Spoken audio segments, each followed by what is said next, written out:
Friends, welcome back to my channel. आज हम लोग अड्डा एप्लीकेशन का म्यूजिक का सेट करेंगे और ये 28 नंबर सेट है। 27 सेट अब तक हम लोग कर चुके हैं अड्डा एप्लीकेशन के बुक से। ये दीपा दीदी द्वारा पब्लिश किया हुआ बुक है ये अड्डा एप्लीकेशन का म्यूजिक का सेट। तो फिर हम लोग करना स्टार्ट करते हैं। अगर बाकी का वीडियो आप लोग नहीं देखे जाके देख सकते हैं, प्लेलिस्ट बना हुआ है। और वीडियो अच्छा लगे तो लाइक और एक कमेंट कर लीजिएगा। चैनल पे नए हैं तो सब्सक्राइब कर लीजिएगा। चलिए पहला क्वेश्चन करना स्टार्ट करते हैं। पहला क्वेश्चन कह रहा है हमारा कह रहा है नाद मुख्य रूप से कितने प्रकार की मानी जाती है। तो नाद मुख्य रूप से 2 प्रकार की मानी जाती है। कौन कौन सा नाद? तो आहत नाद और अनाहत नाद। ठीक है, कौन सा? आहत और अनाहत नाद हो जाएगा। सेकेंड क्वेश्चन हम लोग का क्या है? सेकेंड क्वेश्चन हम लोग का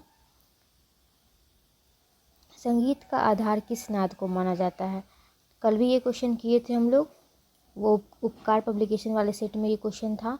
तो संगीत का आधार माना जाता है आहत नाद को। ठीक है, थर्ड क्वेश्चन हमारा है आहत नाद किस प्रकार ध्वनि उत्पन्न होती है। तो आहत नाद से किस प्रकार की ध्वनि उत्पन्न होती है ये बोलना चाह रहा क्वेश्चन। तो ये हो जाएगा आपका आंसर आहत नाद में होती है द्रवों के आघात से। ठीक है, ये इसका आंसर हो जाएगा। 4 नंबर क्वेश्चन है ध्वनि कितने माध्यमों से एक स्थान से दूसरे स्थान तक जाती है। तो ध्वनि जो है ये आपको जाती है 3 माध्यमों से एक स्थान से दूसरे स्थान तक। 5 है कंपन कितने प्रकार का होता है।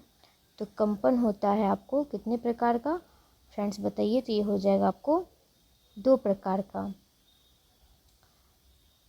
6 नंबर क्वेश्चन है हमारा नियमित तथा अनियमित यह किसके प्रकार हैं। तो ये नियमित तथा अनियमित हैं जो 2 प्रकार के हमारे कंपन होते हैं। तो एक नियमित कंपन होते हैं, एक अनियमित कंपन होते हैं।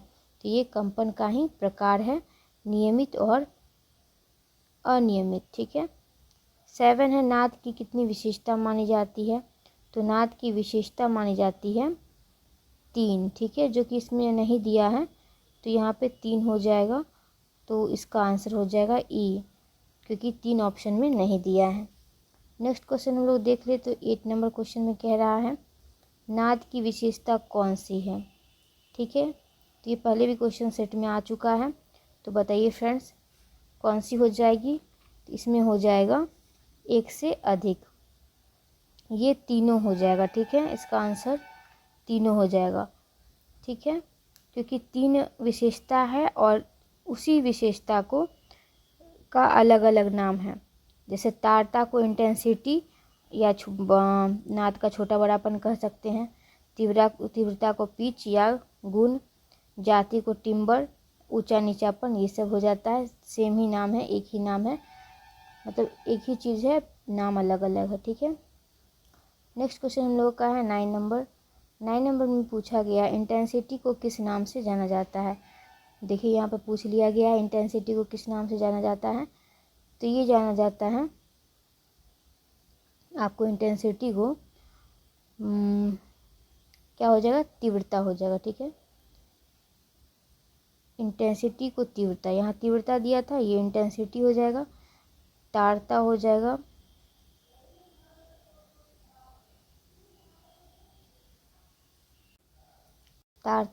आपको। ठीक है, पिच हो जाएगा। ठीक है, तीव्रता इंटेंसिटी हो गया, तारता पिच हो गया, जाति हो गया टिम्बर।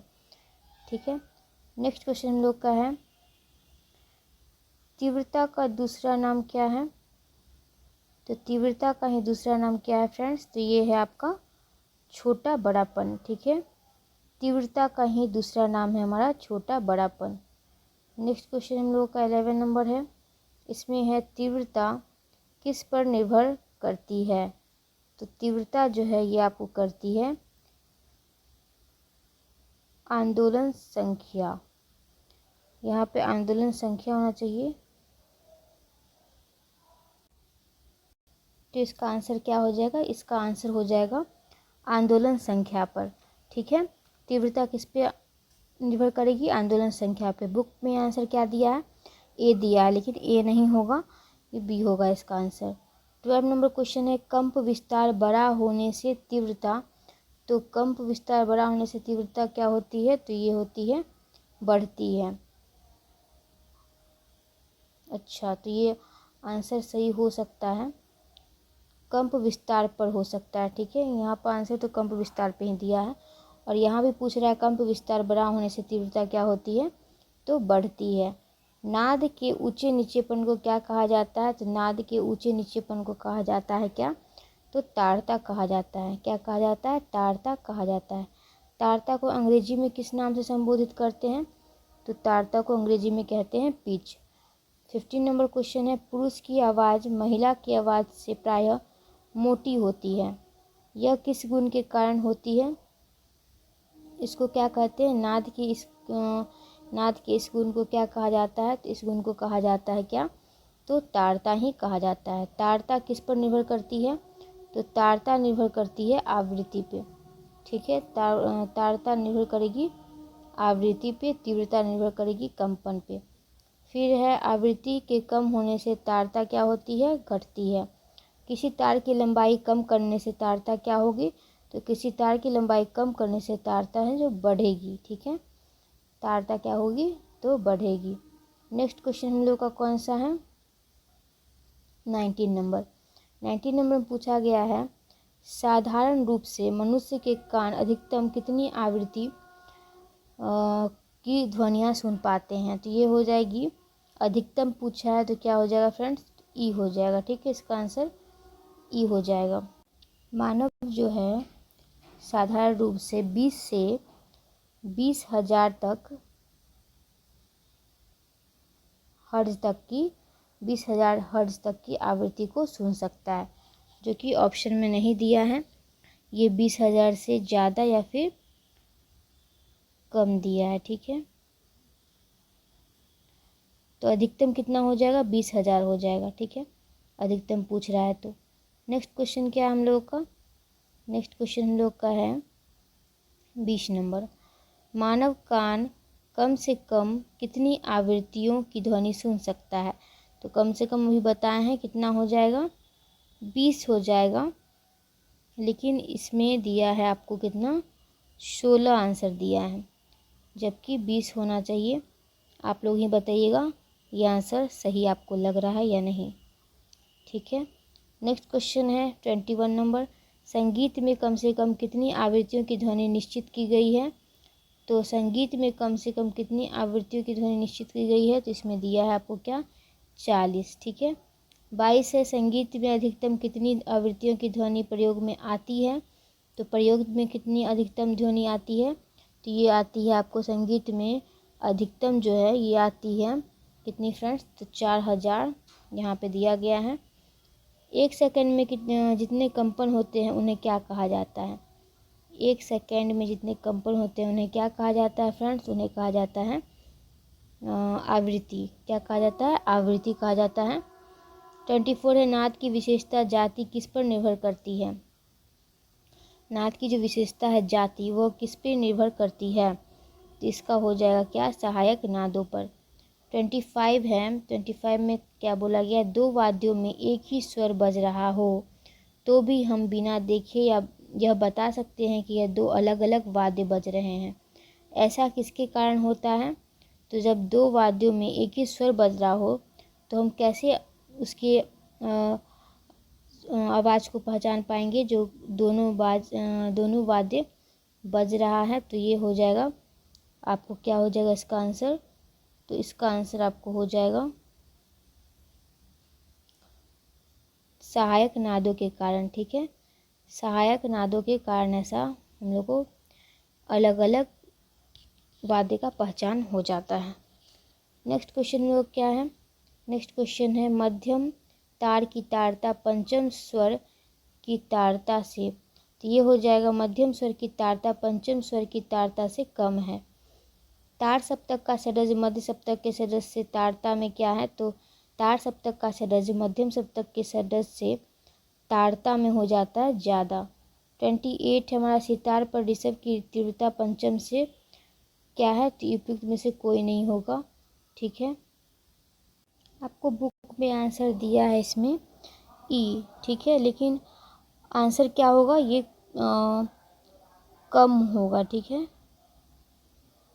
सॉरी, 28 नंबर क्वेश्चन था। 28 नंबर क्वेश्चन का क्या हो जाएगा, ये हो जाएगा कम। ठीक है, दोनों ऑप्शन एक जैसा है इसलिए इसमें लग गया टिक। तो ये सितार पर ऋषभ की तीव्रता पंचम से क्या होती है, कम होती है। 28 का क्या हो जाएगा, आपको ए हो जाएगा। क्या हो जाएगा, 28 का ए हो जाएगा। देखिए, जबकि बुक में क्या दिया है, ई दिया है। ठीक है, 29 है, नाद के 5 प्रकार किस ग्रंथकार ने माने हैं। तो नाद के 5 प्रकार कौन से ग्रंथकार माने हैं, तो ये माने हैं आपके नारद। कौन माने हैं, नारद माने हैं। नेक्स्ट हमारा 30 नंबर क्वेश्चन में है, संगीताचार्य चतुर ने उच्च तथा रुक्ष ध्वनि को क्या कहा है। संगीताचार्य चतुर ने उच्च तथा रुक्ष ध्वनि को कहा है क्या, तो ये कहे हैं वातज। 31 है, पित्तज ध्वनि कौन सी मानी जाती है। तो पित्तज ध्वनि जो है ये मानी जाती है गंभीर तथा घनशील। 32 है, महर्षि भरत ने कितनी श्रुतियों का वर्णन किया है। तो महर्षि भरत ने बताया है आपको कितनी श्रुति, 22 श्रुति। ठीक है, कितनी श्रुति, 22 श्रुति। नेक्स्ट है हमारा 33 नंबर क्वेश्चन, मतंग के अनुसार एक सप्तक में श्रुतियों की संख्या कितनी है। तो मतंग के अनुसार हो जाएगा आपको एक सप्तक में श्रुतियों की संख्या 22। 34 है, 66 श्रुतियाँ किसने मानी है। तो ये माने हैं हमारे कोहल माने हैं 66 श्रुति। 35 है, धैवत स्वर की श्रुतियाँ कितनी मानी जाती है। तो धैवत स्वर की श्रुतियाँ मानी जाती है कितनी, तो ये 3 मानी जाती है। 36 है, 2 श्रुतियों का निम्न में से कौन सा स्वर है। 2 श्रुति का स्वर कौन सा है, तो ये है हमारा कौन सा स्वर, गंधार स्वर। नेक्स्ट है हमारा षडज ग्राम में पंचम की श्रुति पर रखा गया है। तो ये 37 में क्या हो जाएगा, 17वीं पे होगा पंचम षडज ग्राम में। मध्यम ग्राम में पूछ लेगा तो किस पे हो जाएगा, 16 पे हो जाएगा पंचम। उसके बाद है षडज ग्राम तथा मध्यम ग्राम के दोनों पंचम स्वरों के श्रुति अंतर को महर्षि भरत ने क्या नाम दिया है। तो ये प्रमाण श्रुति नाम दिए हैं। क्या नाम दिए हैं, प्रमाण श्रुति। 40 नंबर क्वेश्चन है, प्रमाण श्रुति को महर्षि भरत ने किस विधि द्वारा दर्शाया है। तो प्रमाण श्रुति को किस विधि द्वारा दर्शाए हैं महर्षि भरत, तो ये दर्शाए हैं सारना द्वारा। ठीक है, सारना द्वारा। फिर है 41 नंबर क्वेश्चन, भरत की सारना पद्धति में तारों को कितनी बार उतारा गया है। तो भरत की सारना पद्धति में तारों को उतारा गया कितनी बार, 4 बार। 42 है, द्वितीय सारना से कितनी श्रुतियाँ की सिद्धि होती है। द्वितीय सारना से होती है आपको कितनी, तो ये होती है 4 श्रुतियों की सिद्धि। कितनी श्रुतियों की सिद्धि, शुद्धि, तो 4 श्रुतियों की सिद्धि होती है। ठीक है, 43 है हमारा, तृतीय सारना द्वारा हमें कितनी श्रुतियाँ मिलती है। तृतीय सारना द्वारा हमें मिलती है 6 श्रुति। 44 है, महर्षि भरत की चौथी सारना से कितनी श्रुतियाँ प्राप्त होती है। तो महर्षि भरत की चौथी सारना से प्राप्त होती है हमारी 12 श्रुति। 45 है, भरत ने सारना पद्धति में कितनी वीणाओं का प्रयोग किया था। तो ये 2 वीणाओं का प्रयोग किए थे भरत, अचल और चल वीणा। बहुत सारा वीडियो में बता चुके हैं। तो ये 2 वीणा थे। 46 है, भरत की प्रत्येक वीणा में कितनी तारें थी। तो प्रत्येक वीणा में जब भी पूछ लेगा तो हो जाएगा कितना, 9 तारे। फिर 47 है, 47 में पूछा गया है, आचार्य KCD बृहस्पति ने प्रमाण श्रुति का उदाहरण किस यंत्र द्वारा दिया। तो ये दिए थे किस यंत्र द्वारा, श्रुति दर्पण के द्वारा। श्रुति दर्पण नामक यंत्र का आविष्कार किसने किया।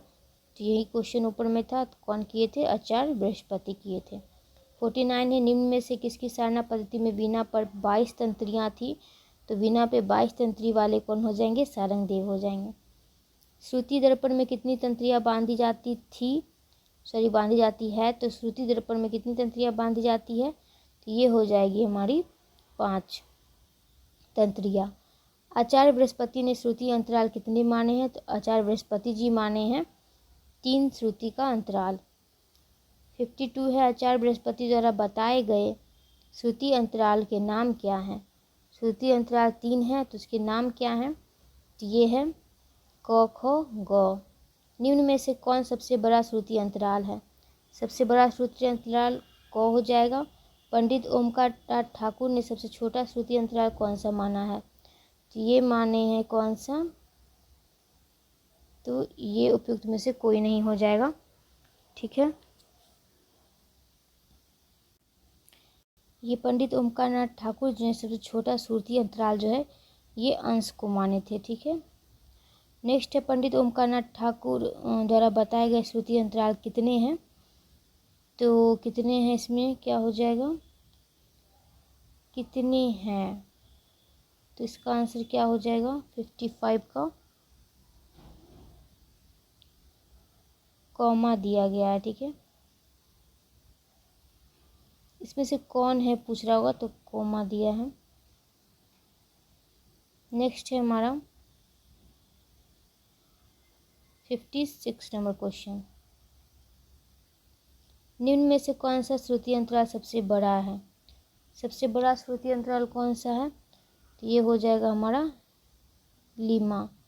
57 है, कॉमा नामक श्रुति अंतराल का गणितीय मूल्य कितना माना गया है? तो कॉमा का श्रुति अंतराल का गणितीय मूल्य कितना हो जाएगा?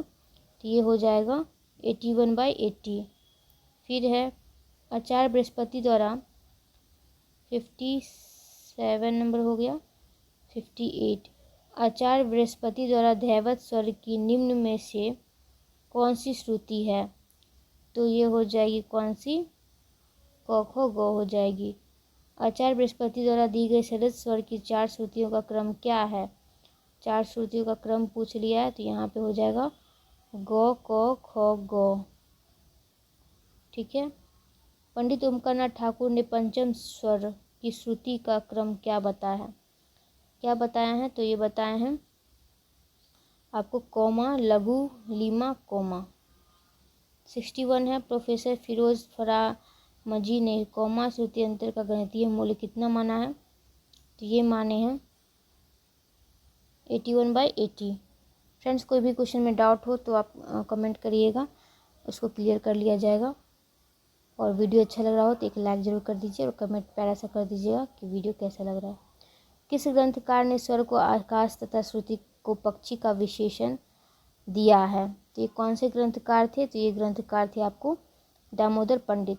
महर्षि भरत ने पहली श्रुति को क्या नाम दिया है? तो महर्षि भरत ने पहली श्रुति को नाम दिए हैं प्रीति श्रुति। दत्तिल ने पहली श्रुति को किस नाम से पुकारा है? तो दत्तिल किस नाम से पुकारे हैं? तो ये पुकारे हैं माधवी के नाम से। भाव तथा रसोत्पादन के क्षेत्र में श्रुतियों को कितने वर्गों में बांटा गया है? भाव तथा रसोत्पादन के क्षेत्र में श्रुतियों को बांटा गया है आपको 5 क्षेत्र में, 5 वर्गों में। नेक्स्ट है श्रुतियों की निम्न में से कौन सी 5 जातियां हैं? श्रुति की जाति कौन सी हो जाएगी? तो ये हो जाएगी हमारी दीप्ता, आयता, करुणा, मृदु और माध्या। नेक्स्ट है हमारा 67 नंबर। ईरानी संगीत में श्रुति को क्या कहा जाता है? तो ईरानी संगीत में श्रुति को कहा जाता है हंगाम। ईरानी संगीत में कितने हंगाम माने गए हैं? तो ईरानी संगीत में माने गए हैं 24 हंगाम। ये सब बहुत सारा क्वेश्चन इस सेट में पहले वाला सेट से मिलता जुलता है, मतलब पहले कर चुके हैं ऐसा क्वेश्चन, सब रिपीटेड क्वेश्चन इसमें है। ठीक है, इससे वैसे फ़ायदा भी है, रिवीजन भी हो रहा है, याद भी हो रहा है। 69 है, श्रुतियों के नाम तथा उनकी जातियों का वर्णन सर्वप्रथम किस ग्रंथकार ने किया? तो श्रुतियों के नाम तथा उनकी जातियों का वर्णन जो है ये किए थे नान्य भूपाल ने। 70 नंबर क्वेश्चन क्या है? निम्न में से किस विद्वान ने सभी 22 श्रुतियों को एक समान माना है? तो एक समान मानने वाले थे पंडित भातखंडे ही। पंडित भातखंडे ने हर स्वर को उसकी कौन सी श्रुति पर स्थापित किया है? तो पंडित भातखंडे किए थे पहले स्थान पर श्रुति को स्थापित। निम्न में से किस वाद्य यंत्र पर सारना हो सकती है? तो सारना किस वाद्य यंत्र पे हो सकती है? तो ये हो सकती है आपको किस पे? सितार पे। मंत्र सप्तक में कितनी श्रुतियाँ मानी गई है? तो मंत्र सप्तक में मानी गई है कितनी श्रुतियाँ? तो ये 22 श्रुतियाँ। फिर है हमारा त्रिश्रुतिक स्वरों को किस नाम से जाना जाता है? त्रिश्रुतिक स्वर को किस नाम से जाना जाता है? तो ये जाना जाता है आपको लघु स्वर के नाम से। द्विश्रुतिक स्वरों को किस नाम से जाना जाता है? द्विश्रुतिक स्वरों को जाना जाता है आपको किस नाम से? तो अर्ध स्वर के नाम से। चतुश्रुतिक स्वर को दूसरा नाम क्या है? चतुश्रुतिक स्वर का दूसरा नाम क्या है? तो ये है पूर्ण स्वर। दक्षिणी संगीत में कितनी श्रुतियाँ प्रचलित हैं? तो दक्षिणी संगीत में भी हमारी 22 श्रुतियाँ ही हैं। 78 है, महर्षि भरत ने श्रुति संवाद के अंतर्गत कितने प्रकार के श्रुतियांतर माने हैं? तो ये माने हैं आपको 4 प्रकार के श्रुतियांतर। ठीक है, कितने प्रकार के? 4 प्रकार के श्रुतियांतर। नेक्स्ट है हमारा पाश्चात्य संगीत में श्रुति को क्या कहा जाता है? तो पाश्चात्य संगीत में श्रुति को कहा जाता है माइक्रोटोन। 7 स्वरों के समूह को क्या कहते हैं? तो 7 स्वरों को समूह को कहते हैं सप्तक। और पाश्चात्य संगीत में कितने स्वर हैं? तो वहाँ 8 हो जाएंगे, अष्टक कहते हैं ऑक्टेव। ठीक है, वीडियो अच्छा लगा तो लाइक सब्सक्राइब शेयर कर दीजिए friends. Thanks for watching, keep smiling keep learning. मिलते हैं नेक्स्ट वीडियो में, जब तक अपना ध्यान रखिएगा।